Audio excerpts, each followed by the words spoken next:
I have a question for you. How many wars do you know of where the attacker got what he wanted at a low cost and in a relatively short period of time? There's not a lot. And there's one major reason, and it comes down to this. Being on the defense is much better than being on the offense. And that is a result of several other factors, including geography. If a country is largely mountainous, for example, like Afghanistan or Iran, as we'll see in this video, then the defenders can hide in the mountains and surprise the attackers. The same thing is true for jungles, like Vietnam, or dense urban areas, like Gaza, or many parts of Syria. Attackers also need to know their goals and make sure that the war won't last forever. And if they occupy the country they're attacking, then they need to make sure the people won't rise up against them. This is why some wars, like Napoleon or Hitler's invasions of Russia, or Saddam Hussein's attacks on Iran, just outright failed. It's why successful invasions, like the liberation of Europe during World War II, nonetheless came at a very high cost. And even if the cost is low, then the international reaction could prompt a wider conflict, as Hitler's very successful and swift invasion of Poland did in 1990. Or as America and South Korea's near success in the Korean War prompted a Chinese intervention, saving the North Korean state. Even if there is no international reaction, and the attack was successful, then local instability can still ruin everything anyway, as happened with Iraq in 2003. Following that line of thinking, let's look at Iran. Before we begin, there have been successful wars, or to be more specific, military actions that had relatively low costs and high benefits. The point I'm making is that even these examples take massive amounts of planning, and nonetheless still come at massive risk. And I should also say that I'm focusing mainly on offensive actions, where the goal is to attack, not defend. Now to Iran. Using the country as a case study, I think we could just begin with the geography. Iran is a massive country. If you put it over the US, it would span from Louisiana to Colorado, and if you're European, from Greece to Amsterdam. And that brings us to the second problem. Iran has mountains. Many mountains. Many mountains. Iran is full of mountains.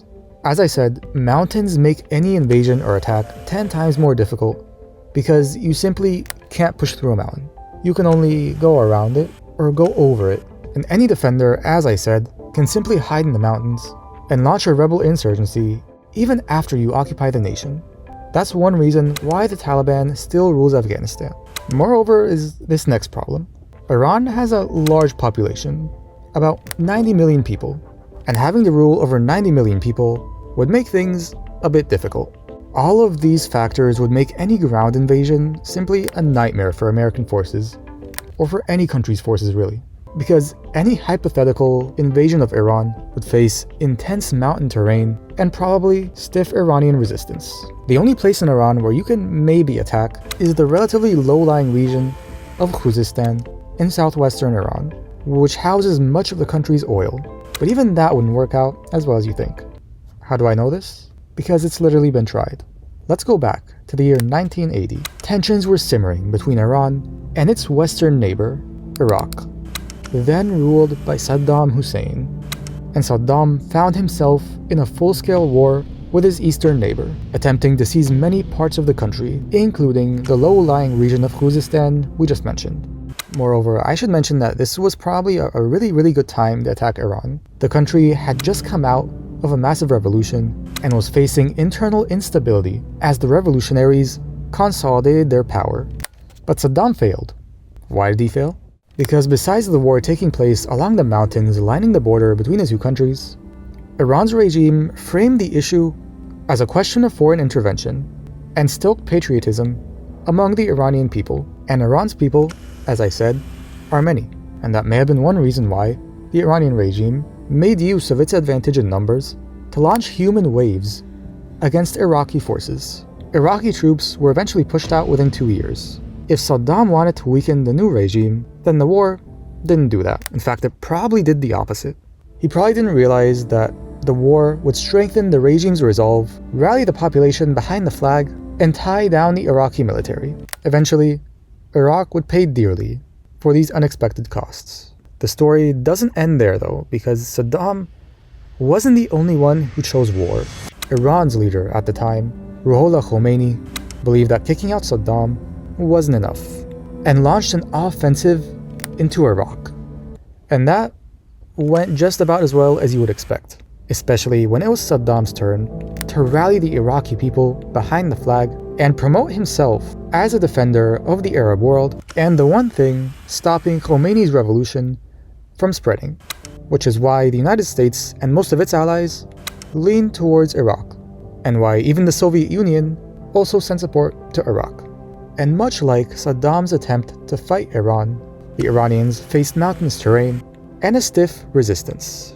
Both sides were defenders and fighting on their own respective territories, and that made any offense 100 times more difficult.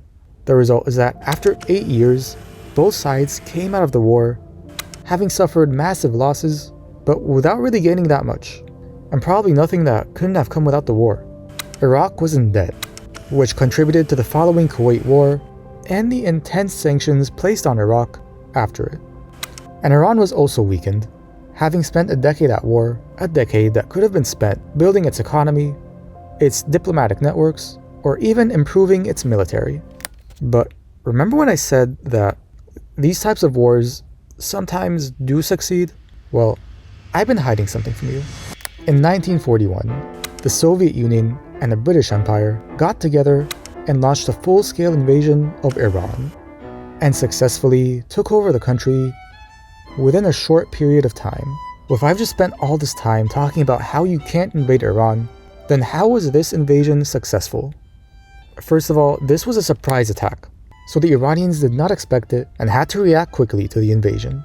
Second of all, this was a joint invasion, a Soviet invasion from the north and a British invasion from the south. Third, the British and Soviets were able to establish air superiority, greatly limiting Iran's defensive capabilities. And fourth and finally, sensing a deteriorating situation, Iran's leader agreed to a ceasefire before the British and Soviet troops formally occupied the entire nation. This means that the attackers overcame Iran's massive geographic challenges with minimal resistance. Comparing this to the Iran-Iraq War, Saddam did none of this. But some parts of this history match what's going on today. For one, the Israelis and Americans have focused on destroying the system governing Iran, establishing air superiority, assassinating its leaders, and destroying Iran's military and missile capabilities. All of this, of course, is to weaken Iran's defenses and potentially dismantle them. The idea is also probably this: if the system governing Iran is dismantled, then either one of two things could happen. The regime could sense a deteriorating situation, as may have happened in 1941, and agree to cooperate with the Americans and the Israelis. Or the regime may be too weak to survive and fall to a popular uprising against which it might not have any defenses. The Americans have called on the Iranians to surrender, possibly giving this idea some credibility. The situation today, however, is not like 1941, in one very, very important way. The 1941 invasion was successful for three major reasons. The first one, as I said, the attackers made the defenders, which was Iran, fight a war on two fronts. Secondly, the attackers destroyed Iran's defending capabilities, which, as I said, is similar to what's going on today. And thirdly, the attackers pushed the defenders to surrender, which may be what the war going on today might have been about. In 1941, the British and the Soviets were able to contain the conflict's fallout.